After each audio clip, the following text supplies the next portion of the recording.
ស្វាគមន៍និងស្ដាប់ដំរុយឆ្នោតខ្មែរប្រចាំថ្ងៃដើម្បីជាកម្លាំងចិត្តសូមពុកម៉ែបងប្អូនចុច like និងសញ្ញាជាម្នាក់មួយផង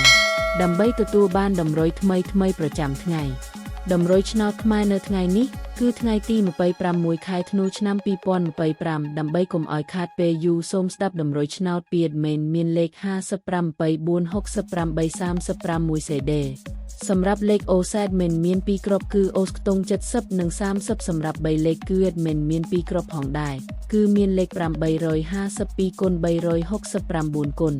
បើសិនជាពុកម៉ែបងប្អូនស្រឡាញ់និងពេញចិត្តលេខទាំងនេះពុកម៉ែបងប្អូនអាចយកលេខទាំងនេះទៅផ្សងសំណាងបានពុកម៉ែបងប្អូនអាចចូល link ខាងក្រោមដើម្បីមើលលទ្ធផលឆ្នោតក្នុងក្រុម Telegram បានដោយគ្រាន់តែចុច link ក្រោមជាចុងក្រោយសូមជូនពរពុកម៉ែបងប្អូនដែលយកលេខខាង admin ទៅផ្សងសំណាងហេងយើងទាំងអស់គ្នាជូនពរពុកម៉ែបងប្អូនជួបតែសំណាងល្អនិងសុខភាពល្អសូមជម្រាបលាជួបគ្នានៅថ្ងៃស្អែកបន្តទៀត